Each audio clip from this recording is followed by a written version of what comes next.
सुन नाज़रीन, प्रोग्राम जवाब खपे सां गॾु मां आहियां इम्तियाज़ मीर। अवाम जे लाइ तकलीफ़ दे ख़बर हूंदी आहे हमेशह कि पेट्रोल जे अघनि में हिकु दफ़ो वरी वात थी आहे। महांगाई ऐं बेरोज़गारी पंहिंजे उरूज ते आहे ऐं उन सां गॾु पेट्रोल जॾहिं वधंदो आहे त अञा महांगाई वधी वेंदी आहे। कोलिशन गवर्नमेंट आहे, पीपल्स पार्टी कोलिशन जो हिसो न आहे। आइनी उहिदा ज़रूर आहिनि पीपल्स पार्टी के। मोहतरम जनाब ख़ुर्शीद अमन शाह साहब चयो आहे त असां मुज़ाकरात करण जे लाइ असांजा दरवाज़ा PTI जे लाइ हमेशह जे लाइ खोलियल आहिनि ऐं असां हर फ़ैसिले खे, जेको बि फ़ैसिलो हुकूमत जो हूंदो उन खे असां उन जी हिमायत कंदासीं। ख़ुर्शीद शाह चयो आहे त हुकूमत सां असां गॾु बीठा आहियूं। उन सां गॾु ख्वाजा आसिफ़ साहब, हिन सूरत हाल में को अवाम खे रिलीफ कोन मिलंदो ऐं रिलीफ मिलण वारो बि न आहे हिन सूरत हाल में जेकी मैशियत जी सूरत हाल आहे। जजिस जे हवाले सां सो मोटो नोटिस थियो आहे। हिन खां अॻु में जेका ख़त लिखिया विया उहे तव्हांजे साम्हूं आहिनि। माज़ी में जेकॾहिं असां जुडिशरी खे ॾिसूं त काफ़िनि शयुनि ते असां डिस्कस बि कयो आहे, एतिराज़ात बि कया आहिनि। मूंखे टेलीलाइन ते जॉइन कयो आहे सीनियर रहनुमा, सीनियर सियासतदान, MPA बार बार रही चुकी आहे MPA ऐं सीनियर पार्लियामेंटेरियन आहे हीर सोहू साहिबा मूं सां गॾु आहे। हीर सोहू साहिबा आपको मैं तव्हांखे वेलकम चवंदो पंहिंजे प्रोग्राम में। महंगाई, बेरोज़गारी, जीअं त गवर्नमेंट ईंदे ई पेट्रोल वधाए छॾियो आहे, जीअं त मां तव्हांखे चऊं ख्वाजा आसिफ़ चयो त हिन सूरत हाल में अवाम खे को बि रिलीफ न मिलंदो, छा चवंदा? बिस्मिल्लाहिर्रहमानिर्रहीम। बिल्कुलु पेट्रोल जी क़ीमत वधण सां तमामु घणी ॾुखाई जेको आहे डायरेक्ट अवाम ते बर्डन पवे थो, अवाम जे लाइ मुश्किलात में इज़ाफ़ो थिए थो। पर चवंदा आहिनि त गुड़ जी ॻाल्हि कजे त मिनिस्टर्स आहिनि न, उन्हनि खे एॾा सख़्तु हार्ड स्टेटमेंट न ॾियणु खपनि त जेको आहे अवाम जे लाइ हिन वटि को रिलीफ कोन्हे। रिलीफ अगरि ॾियणु चाहिनि त रिलीफ ॾेई सघनि था ऐं रिलीफ बहितर तरीक़े सां अवाम खे रिलीफ मिली सघे थो। अगरि तव्हां रिलीफ न ॾींदा माण्हुनि खे त उनजो रिएक्शन बि अची सघे थो। अगरि अवाम रोडुनि ते निकिरी आई त पोइ शायदि हुकूमत हलाइण ऐं हुकूमत करणु ॾाढो ॾुखियो थी पवंदो। त सम्झूं था त ॾुखी सूरत हाल आहे। बिल्कुलु IMF जा सख़्तु जेके तव्हांजे लाइ फ़ैसिला आहिनि उहे तव्हांखे मञिणा पवनि था, तव्हांखे उन्हनि खे अमल करिणो आहे। पर किथे बि इहो न आहे त IMF जो चए त तव्हां जेको आहे सिर्फ़ु बिजलियुनि जा अघु वधायो, गैसनि जा अघु वधायो ऐं टैक्स नेट वधायो। हुननि जो जनरली IMF जो त तव्हां टैक्स नेट खे बहितर कयो, तव्हांजी कलेक्शन रेवेन्यू तव्हांजी बहितर थिए। इहो असांजे लाइ गवर्नमेंट बदकिस्मती आहे त गवर्नमेंट में तमामु आसान कमु आहे त हू पेट्रोलियम जी क़ीमत वधाए सघे थी, बिजली जी क़ीमत वधाए सघे थी, वधाए सघे थी गैस जी। अगरि हू बहितर तरीक़े सां मैनेजमेंट करे त खसा इदारा जेके कानून हलनि था उन्हनि खे पब्लिक पार्टनरशिप के तहत हलाए, टैक्स नेट खे बहितर करे, टैक्स नेट में वधि खां वधि माण्हुनि खे आणीनि त असांजूं काफ़ी सारी शयूं जेके असांजी शाह ख़र्चियूं आहिनि उन्हनि शाह ख़र्चनि खे घटि कयो वञे। जेके तव्हांजे लाइ बर्डन थी चुका आहिनि इदारा, उन्हनि इदारनि खे या त चयो वञे या त हुनखे पब्लिक प्राइवेट पार्टनरशिप ते हलायो वञे त असीं खोड़ सारी शयूं करे सघूं था। पर जेकॾहिं असां टारगेट 3-4 शयूं करे रखंदासीं त लामहल शयूं ॾुखी थींदी, वधंदी बि ऐं अञा बि बहितर सूरत हाल अवाम जे लाइ ॾुखी थींदी वेंदी। तव्हांजी गवर्नमेंट वटि आइनी उहिदा आहिनि, पीपल्स पार्टी जी सपोर्ट आहे। पीपल्स पार्टी जी सपोर्ट खां बग़ैर हीअ हुकूमत कोन ठहे आहे, वज़ीर आज़म भी कोन बणिजे आहे। इन खां पहिरियां बि तव्हांखे ख़बर आहे त PDM जो दौर हुयो, पीपल्स पार्टी भी उन टाइम शहबाज शरीफ साहब खे वज़ीर आज़म करायो। मोहतरम जनाब सदर पाकिस्तान आसिफ अली ज़रदारी साहब जो तमामु घणो रोल आहे हिन हुकूमत या उन हुकूमत। उन टाइम भी परफॉर्मेंस सुठी नहीं। मोहतरम जनाब बिलावल भुट्टो ज़रदारी साहब चेयरमैन पाकिस्तान पीपल्स पार्टी उन हुकूमत ते उन वक़्त भी तनक़ीद कंदा हुया, छा चवंदा? ॾिसो बिल्कुलु जेका शइ हिन वक़्तु बि गवर्नमेंट में चेयरमैन जो जेको फ़ैसिलो त असां कैबिनेट जो हिसो कोन थींदासीं। इहो फ़ैसिलो इन करे कयो त को सारा फ़ैसिला थियनि था जेके तव्हां आवाम खे डिलीवर नथा करियो त तव्हां नथा कयो, तव्हां ते तनक़ीद थी, डायरेक्ट तनक़ीद थी थिए। इन करे चेयरमैन साहिबु फ़ैसिलो वक़्तु फ़ैसिलो कयो त असां कैबिनेट, पर जेके गवर्नमेंट जा बहितर फ़ैसिला हूंदा असां गवर्नमेंट सां गॾु हूंदासीं, हुन सां गॾु गवर्नमेंट सां गॾु बीहंदासीं। पर जिथे फ़ैसिला अवाम जे लाइ मुल्क जी फ़ैसिला न हूंदा उते असीं उन्हनि जे हिस्सनि खणी बीहंदासीं ऐं असीं न तव्हां सपोर्ट न कंदासीं। त हिन वक़्तु आइनी आइदा ज़रूरु आहिनि, पर आइनी अॼु तव्हां त को सारी शयूं तव्हांखे असांखे ताक़ीदात हुआ 18 अमेंडमेंट ते छड़ाट करण जो में खोड़ सारा इशू आहिनि तव्हांजा हिनखे अवॉर्ड आहे तव्हांजे पाणी जो इशू तव्हांजे इर्षा जी मदद सेवा लाइ तव्हां वटि जेके नया वाटर कार्ड जेको इम्प्लीमेंट नथो थिए तेरुखी फार्मूलो वरी नओं ठाहियो वियो आहे उन ते थियूं बि थियूं त खोड़ सारा इशूज़ आहिनि जेके तव्हां ते कैबिनेट हिसो न हुजनि हिकु फेडरल में तव्हां पंहिंजा इशू वधीक स्टैंड खणी बीहो था ऐं ॻाल्हाए सघो था मौक़फ़ अची सघो था ॾुखी सूरत हाल आहे यकीनन नून लीग अगरि सम्झे थी त हेॾी आसान हुकूमत हलंदी ठहंदी त उन करे चेयरमैन साहिब पाण ॾिसो कोन थियो ऐं जी फुल फ्लेज हुकूमत ॾिनी वञे नून लीग खे उहो आज़ादाना फ़ैसिला करे सुठा या ख़राब उन्हनि ते नून लीग ते कयूं अगरि फ़ैसिला सुठा बहितर कंदा त नून लीग जी बहितरी आहे अगरि ग़लति फ़ैसिला कंदा ॾुखिया फ़ैसिला आवाम जे लाइ ग़लति फ़ैसिला कंदा त नून लीग जी ही यकीनन सियासत ते तमामु घणा बुरा असरात पवंदा तो असां चङियुनि शयुनि ते बहितर शयुनि ते जेके आवाम जी बहितरी में हूंदियूं त गॾु बीहंदा हींअर विंडो पीआई जो इशू आहे असांजो पीपुल्स पार्टी जो पूरो स्टैंड आहे त तव्हां इदारनि खे जीअं असीं सिंध में पब्लिक प्राइवेट पार्टनरशिप तहत इदारा जेके हलायूं पिया ऐं खणी पिया हलूं त तव्हां कोशिशि करियो त इदारनि खे फेल न करियो इदारनि खे विकिणो न इदारनि खे बहितर तरीक़े सां पब्लिक प्राइवेट पार्टनरशिप तव्हांजे इदारा तव्हां त मौजूदु रहंदा ऐं तव्हांजी रेवेन्यू जेकी आहे उहा बहितर थींदी तव्हांजो इदारो वधीक बहितर कमु करे सघे थो स्टील मिल जे हवाले सां जेको आहे उहो मौक़फ़ आहे पाकिस्तान पीपुल्स पार्टी जो क्लियर मौक़फ़ आहे त असीं चाहियूं था त अहिड़ी शयूं न कयूं वञनि त अखियूं बंदि करे तव्हांखे IMF कयो हीअ कयो हू कयो तव्हां करे तव्हां ख़ुदि जेके तव्हांजी कमेटियूं आहिनि तव्हांजा जेके यकीनन कैबिनेट आहे उन्हनि जी सीनियर माण्हू नून लीग जा आहिनि उहे ॿई शयुनि खे बहितर करे सघंदा बाक़ी असीं अॻिते पूरे वेठा हूंदासीं त भई IMF चयो आहे असांखे हीअ करिणो आहे त उन ते पीपुल्स पार्टी सख़्तु स्टैंड खणंदी ऐं बीहंदी ऐं उन्हनि ते उहो जॾहिं ऐवान में आणींदा असेंबली जे फ्लोरनि ते ईंदी थियूं त उन्हनि ते बिल्कुलु उनखे मुंहुं ॾियणो पवंदो नून लीग खे सख़्ती सां हीर साहिबा पोइ तव्हांजी गवर्नमेंट्स हुई मोहतरम जनाब CM सिंध मुराद अली शाह साहब एतिराज़ात कंदो आयो हमेशह NFC जे तहत सिंध खे पैसा घटि मिलिया मरकज़ में तव्हांजी हुकूमत न हूंदे सिंध जे अंदरि PTI खे या नून लीग खे मैंडेट न मिलियो आहे सिंध जे माण्हू खे नज़रअंदाज़ कयो वियो आहे इन जे ई करे हाणे मोहतरम आसिफ अली ज़रदारी साहब प्रेसिडेंट आहिनि ॿिया आइनी उहिदा आहिनि हाणे त सिंध नज़रअंदाज़ कोन थींदी उनखे बि पुरुमीद आहियूं यकीनन असीं पुरुमीद आहियूं त न हुजणु खपे यकीनन असां जॾहिं उन्हनि खे बहितर फ़ैसिलनि खे सपोर्ट करूं था त सूबनि जा न सिर्फ़ु सिंध जे लाइ बल्कि चइनी सूबनि जा जेके आइनी हक़ आहिनि आइनी रिलीफ आहिनि उहो ॾियणु खपे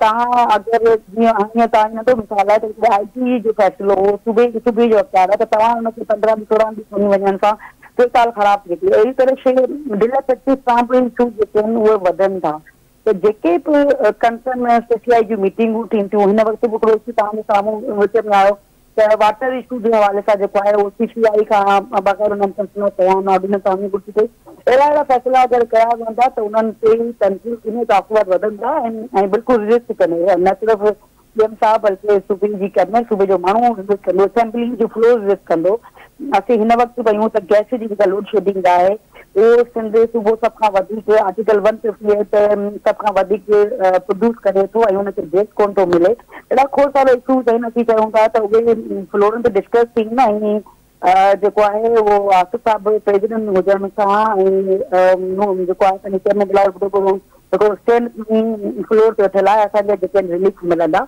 ऐं NSC अवार्ड में जेको असांजो ड्यूज़ शेयर आहे उहो असांखे मिलणु खपे छो त जेकॾहिं हिन वक़्तु तव्हांजी सूरत 6-8 महीना असांजी बदकिस्मती आहे त किथे बि पैसा जेके आहिनि उहे कंहिंजा बि लेफ्ट मतिलबु डेवलपमेंट जा न थिया हुआ वाए सिंध सूबे जा डेवलपमेंट फंड रोकियो वियो आहे 8 महीना 9 महीना जेको गैप आयो आहे उहो सफ़र सिंध जो आवाम करे थो सो अहिड़ा फ़ैसिला असां उमीद था करियूं त फेडरल गवर्नमेंट न कंदी जंहिंसां सिंध जो माण्हू वधीक रिज़िस्ट करे हीर साहिबा तव्हांखे पाण ख़बर आहे त जुडिशरी जो इशू हर दौर में रहियो आहे ऐं माज़ी में जुडिशरी सां जेको PTI कयो जेके रेफरेंसिस विया तव्हांखे पाण ख़बर आहे इन खां तव्हांखे इनकार न आहे अॼु जुडिशरी जी सभ खां वॾी हिमायती PTI बणिजे पई तव्हांखे पाण ख़बर आहे हिकु दफ़ो वरी ख़त लिखणु वरी अॼु सो मोटो थियणु छा चवंदव टकराव जी तरफ़ वञूं था छा सूरत आहे हिकिड़ी बदकिस्मती रही आहे त PTI जो लीडर जेका सियासत आहे उहा हमेशह टकराव वारी सियासत रही आहे इदारनि सां टकराओ, जुडिशरी सां टकराओ, पॉलिटिकल पार्टियुनि सां टकराओ, उनजी सियासत जेके आहिनि मूं कॾहिं बि न ॾिठो आहे त सियासत में तव्हां सभु दरवाजा बंदि करे तव्हां सियासत करियो। अॼु जा मुखालिफ़िन सुभाणे तव्हांजा कोalition में इतिहादी थींदा ऐं सुभाणे कोalition में इतिहादी तव्हांजा वरी मुखालिफ़ थी वेंदा। जेकर तव्हां लचक न रखंदा फ़ैसिलनि में, तव्हांजी फ्लेक्सिबिलिटी न हूंदी फ़ैसिलनि में, त तव्हां सियासत करे कोन सघंदा। सियासतदान जो कमु आहे जीअं असां मतिलबु असीं तव्हां नंढा वर्कर आहियूं, जेकर तव्हांजी बर्दाश्त करण जी कैपेसिटी न आहे त तव्हां ग्राउंड ते कमु नथा करे सघो, हली कोन सघंदा। तव्हां केॾो प्रेशर ग्राउंड अचे थो माण्हुनि जो, तो इन तरह लीडर बर्दाश्त न कंदो त पोइ सियासत ऐं पार्टी कीअं हलाईंदो। तो हिन वक़्तु बि जेका उनजी जुडिशरी जे हवाले सां आहे उहो तव्हां ख़बर आहे त हुनजी हमेशह रहियो आहे कॾहिं इदारनि जे ख़िलाफ़ लिखणु, IMF खे लिखणु, हीअं जुडिशरी लिखणु, सियासतदान खे गार्गन करणु, इदारनि जे ख़िलाफ़ ॻाल्हाइणु। तो हुनजी सियासत में को अजीब ट्रेंड आहे। अलाह हुनखे अकल ॾे, बहितर सुरताल खणी अचनि त वधीक सही आहे। अॼु चाहियूं था त PTI हिकु सियासी पार्टी थी अचे, सियासी पार्टी तौर ते फ़ैसिला करे ऐवान में वेही बहितर तरीक़े सां हुननि CM खे मौक़ो खे पेश करे, अदरवाइज़ हुननि जी उहो वधीक बहितर चई सघनि था। ऐं बाक़ी रही जुडिशरी जी ॻाल्हि, इम्तियाज़ ॾिठो हुन में खोड़ सारा फ़ैसिला बिल्कुलु हक़ीक़त आहे त ग़लति थिया आहिनि ऐं जंहिंसां जेको आहे मुल्क खे तमामु वॾा नुक़सान थिया आहिनि। तव्हांखे बुलताल भुट्टी जो फ़ैसिलो 40 सालनि 43 सालनि खां पोइ फ़ैसिलो जुडिशरी ॾे थी ऐं उहो चवे थी त बाबा असां बिल्कुलु हुनखे ग़लति फ़ैसिलो जेको आहे न उहो थियो आहे। त असीं सम्झूं था त खोड़ सारा फ़ैसिला आहिनि जिन मुल्क खे नुक़सानु ॾिनो आहे, जिन मुल्क में तमामु घणो अगरि चवनि था त सियासतदान, ब्यूरोक्रेट, जेके एस्टेब्लिशमेंट, फौज अगरि नुक़सान गुनाहगार आहिनि त जुडिशरी बि ओतिरी गुनाहगार आहे हिन मुल्क में हेठि सूधी मुल्क खे पहुचाइण में। तो सम्झूं था त जेकॾहिं बहितर फ़ैसिला थींदा, मेरिट ते फ़ैसिला थींदा त मुल्क बहितरी तरफ़ वेंदो, मुल्क बहितरी तरफ़ वेंदो त आवाम खे रिलीफ मिलंदो, आवाम खे रिलीफ मिलंदो त यकीनन मुल्क तव्हांजो ख़ुशहाल आहे। लॉ एंड ऑर्डर कराची जे अंदरि स्ट्रीट क्राइम ऐं कुझु डिस्ट्रिक्ट में कशमूर, कंदकोट, इन तरफ़ शिकारपुर, घोटकी, इन तरफ़ हिकु त धाड़ेलनि जे हवाले सां कराची जे अंदरि अचानक स्ट्रीट क्राइम एतिरी तेज़ी सां वधणु लॻो, तनक़ीद थिए थी, कंटिन्यू तव्हांजी गवर्नमेंट आहे, छा चवंदा? बिल्कुलु लॉ सिचुएशन ते असांखे रिजर्वेशन आहिनि त सूरतहाल जेकी आहे उहो थोरी ख़राब थी वई आहे स्ट्रीट क्राइम, पर उन में तव्हां थोरो अगरि ॾिसो त 8-9 महीना केरु हो ऐं केरु फ़ैसिला कया ऐं छा थियो, बराबरि थी नथा वञनि कि किन दफ़ा गवर्नमेंट जो हिसो आहियूं ऐं चाहियूं था त माण्हुनि खे आवाम खे रिलीफ मिले। फुल तौर ते CM साहिब जेका पहिरीं स्पीच हुई हुन में बि उन्हनि चयो असां लॉ एंड ते कंसर्न आहिनि असांजा ऐं असीं फुल तौर ते एक्शन खणंदासीं, ऑपरेशन कंदासीं। होम मिनिस्टर साहिब जिया साहिब आहे, जल्दी इंशाल्लाह हिननि ते ऑपरेशन जेको आहे धाड़नि जे खिलाफ़ उहो शुरू थींदो ऐं स्ट्रीट क्राइम खे बि इंशाल्लाह पूरी उम्मीद आहे त जल्दी हिनखे कवर कयो वेंदो इंशाल्लाह। वॾी महिरबानी। हीर सोहू साहिबा पाकिस्तान पीपल्स पार्टी जी MP, उनजो मौक़िफ़ मैशियत जे हवाले सां नून लीग जी परफॉर्मेंस, आइनी उहिदा ज़रूरु आहिनि, तनक़ीद ज़रूरु कंदासीं। नाज़रीन ब्रेक जो टाइम थियो आहे, ब्रेक खां पोइ था अचूं डिस्कशन्स करते हुए।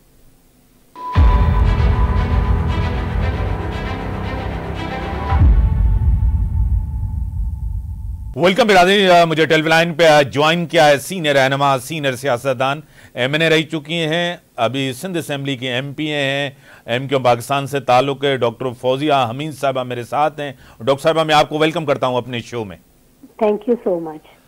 डॉक्टर साहबा, आप गवर्नमेंट का हिस्सा हैं, कोलिशन गवर्नमेंट का, वफाक के अंदर पेट्रोलियम प्राइसेस का बढ़ना, बिजली की प्राइसेस जिस तरह बढ़ी है, टैरिफ बढ़ा है आपके सामने, इससे तो एक दफा फिर महंगाई का तूफान आएगा। डॉक्टर साहब, औज़ुबिल्लाहिमिनश्शैतानिर्रजीम, बिस्मिल्लाहिर्रहमानिर्रहीम।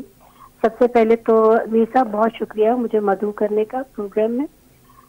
देखिए, ये जो महंगाई जो है ये बढ़ रही है, इसमें मैं ये समझती हूँ कि पिछली जो गवर्नमेंट है उनकी जो खराब पॉलिसीज हैं वो जो है उनको सर फहरिस्त हैं इन तमाम चीज़ों में। اور جو ہے بالکل جو اب گورنمنٹ آئی ہے، جتنے دن ہوئے ہیں اس کو آئے ہوئے، میں نہیں سمجھتی کہ اتنے کوئی ان کے پاس کوئی الادین کا ایسا چراغ ہے کہ جس سے ایک دم سے ساری چیزیں جو ہے بالکل ٹھیک ہو جائے گی. It will take time. اور گورنمنٹ بالکل کر رہی ہے کام، لیکن میں نہیں سمجھتی کہ 1 مہینہ میں یا 2 مہینہ میں کوئی ایسی آپ کو ایک دم سے کوئی جو ہے چینج نظر آئے گی. ٹائم لگے گا اس چیز کو. آپ کو پتا ہے کہ ایک طرف تو آپ جس طرح کہہ رہی ہیں کہ ٹائم لگے گا، ٹھیک ہے، میں مانتا ہوں معیشت بہت بری ہے، پچھلی گورنمنٹ ذمہ دار ہے، پچھلی گورنمنٹ نے پرفارمنس نہیں دی، ڈیلیور نہیں کیا، مگر ایسے بیانات جس طرح خواجہ آصف ایک سینئر سیاستدان ہے، اہم وزارت ان کے پاس ہے، وہ کہہ رہے ہیں کہ اس صورتحال میں عوام کو ہم کوئی ریلیف نہیں دے سکتے.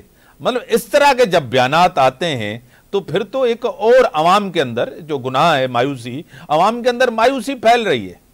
یہ تو دیکھیں جنہوں نے یہ اسٹیٹمنٹ دیا ہے اس کا جواب تو وہ خود ہی دے سکتے ہیں، اور وہ اپنے اسٹیٹمنٹ کو ڈی کوڈ وہ خود کر سکتے ہیں. لیکن میں یہ سمجھتی ہوں کہ جس طرح کے حالات ہیں اور جس طرح سے مایوسی کا عالم طاری ہے ہماری عوام کے اوپر، اس طرح کے اگر ہم جو ہے دیں گے اسٹیٹمنٹ تو اس سے ان کے مسائل میں اور ان کی دکھوں میں مزید اضافہ ہوگا. تو میں یہ سمجھتی ہوں کہ اجتناب کرنا چاہیے اس قسم کے بیانات سے.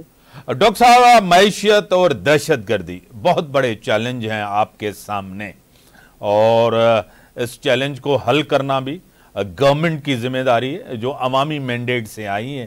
آپ کو پتا ایک طرف تو یہ چیلنجز ہیں، دوسری طرف ججز خط لکھ لیتے ہیں اور خط بھیج دیتے ہیں. آج اس کے اوپر ایک سو موٹو بھی ہوا ہے، آپ کو پتا ہے، اور ملک کے اندر ایک ابھی تک انتشار ہے، خلفشار ہے. جب تک ادارے اپنی ڈومین میں کام نہیں کریں گے، ادارے اپنی ڈومین سے باہر کام کریں گے، تو اس طرح کے حالات تو رہیں گے. ڈاکٹر صاحب دیکھیے میر صاحب، یہ جو بات آپ کر رہے ہیں، یہ جو ابھی ایک لہر آئی ہے دوبارہ سے، جو ٹیررزم کی لہر ہے، اور جو آیا دن جو ڈکیتیاں ہو رہی ہیں، اور خاص طور پہ میں کراچی کی بات کروں گی کہ جو ہے وہ ڈکیتی بھی کر جاتے ہیں اور مار بھی جاتے ہیں لوگوں کو. اس کے پیچھے میں یہ سمجھتی ہوں کہ وہ مایوسی ہے اور وہ محرومی ہے جس سے ہمارے نوجوان جو ہیں وہ دوچار ہیں. کوئی ایسی جو گزشتہ جو جتنی گورنمنٹس آئی ہیں انہوں نے کوئی ایسی پالیسی نہیں بنائی کہ جس میں ہم اپنے نوجوانوں کو ایڈجسٹ کر سکیں، ان کو ہم ایکوموڈیٹ کر سکیں. ہمارے جو یوتھ ہے اس کا وہ آلموسٹ 56% ہے آف دا ٹوٹل پاپولیشن. لیکن آپ نے اس 56% پاپولیشن کو جب آپ نے اگنور کیا ہوا ہے، آپ نے ان کو کوئی ایسے مواقع میسر نہیں ہیں ان کو جس سے ان کو نوکریاں ملے. ہر سال بچے گریجویٹ کر رہے ہیں. تو جب آپ کوئی proper uniform policy national level پہ نہیں بنائیں گے تو پھر اس قسم کے جو ہے واقعات بالکل رونما ہوں گے. اور میں آپ کے چینل کے توسط سے بالکل یہ بات کہوں گی کہ گورنمنٹ کو اب یہ چاہیے کہ سب سے پہلے ایک یونیفارم پالیسی، نیشنل پالیسی بنائے جس میں یوتھ کو انگیج کرے. نہیں تو جو یہ برین ڈرین ہو رہا ہے پھر اس کے ریزلٹ جو ہیں وہ اچھے نہیں ہوں گے. ابھی بھی جس طرح خالد مقبول صدیقی صاحب لیڈر ہیں آپ کی پارٹی کے، انہوں نے تحفظات کا اظہار کیا ہے، عید کے بعد وہ کوئی لاہے عمل دیں گے. وفاق کے حوالے سے ہے، سندھ گورنمنٹ کے حوالے سے ہے، کیا کہیں گی؟ دیکھیے بالکل جو حالات جس طرح چل رہے ہیں، اور خاص طور پہ میں کراچی اور حیدرآباد کی بات کروں گی، حالات بہت خراب ہیں. جب آپ دیکھیے کہ جب ہم سحری کے لیے اٹھتے ہیں تو گیس نہیں ہے، افطار کے ٹائم پہ تو گیس نہیں ہے، اگر آفس سے تھکے گھر آتے ہیں تو لائٹ نہیں ہے. تو یہ تمام چیزوں کو اگر تو گورنمنٹ ایڈریس نہیں کرے گی تو پھر ہم جو ہے احتجاج بالکل اور پروٹیسٹ کرنے کا حق ہم رکھتے ہیں. اور بالکل ہم، کیونکہ ہماری پارٹی ہمیشہ عوام کے ساتھ کھڑی رہی ہے اور ہم عوام کی طاقت کے ساتھ ہی عواموں میں آئے ہیں. تو اگر گورنمنٹ کوئی ایسی پراپر پالیسی نہیں بناتی کہ جس سے عوام کی دکھوں کا مداوع ہوتا ہے تو بالکل ہم پروٹیسٹ بھی کریں گے، اور پھر جو بھی لائے عمل ہماری رابطہ کمیٹی ڈیسائیڈ کرے گی وہ ہم کریں گے۔ ڈاکٹر صاحب، ایک طرف تو آپ نے کہا کہ حکومت کو کچھ وقت دیا جائے، دوسری طرف کہہ رہی ہیں کہ عید کے بعد ہم کوئی لائے عمل دیں گے، تحفظات کا اظہار بھی کریں گے، سب کچھ کریں گے۔ اس گورنمنٹ کو تھوڑا سا وقت دیا جائے تنقید کرنے کے حوالے سے۔ آپ کو پتا ہے کہ اگر آپ گورنمنٹ کا حصہ بنتے ہوئے تنقید کریں گے، احتجاج کریں گے، تو دوسری سیاسی جماعتیں جس طرح بہار ہیں، پی ٹی آئی ہے، جماعت اسلامی ہے، مولانا فضل الرحمان ہے، کچھ اور ہیں، وہ لوگ تو اور اس کو جسٹیفائی کریں گے۔ دیکھیں اتحادی بھی احتجاج کر رہے ہیں، حالات بہتر نہیں ہیں، یہ گورنمنٹ ناکام گئی ہے، کیا کہیں گی؟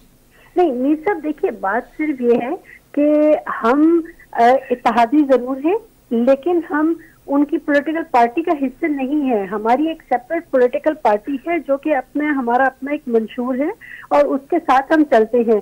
ہم عوام کو بالکل نوک کرتے رہیں گے جہاں جہاں ان کی پالیسیز جو ہیں وہ اسٹرانگ نہیں ہیں، جہاں ان کو ابرپٹ ڈیسیژنز کرنے کی ضرورت ہے، ہم بالکل ان کو نوک کریں گے اس جگہ پہ۔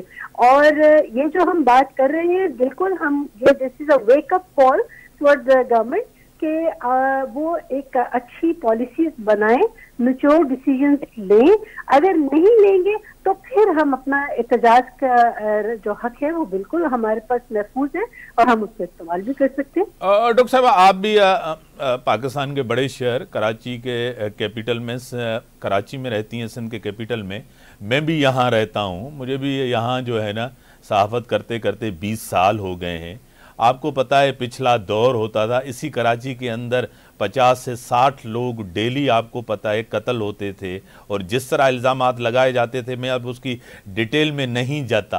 اس سے تو کہیں بہتر حالات ہیں، آج بہتر ہے کراچی، حیدرآباد بنسبت ماضی کے جس طرح لوگوں کو پتہ نہیں ہوتا تھا، گھر سے نکلتے تھے کہ واپس آئیں گے یا نہیں آئیں گے۔ کیا کہیں گے ڈاکٹر صاحبہ؟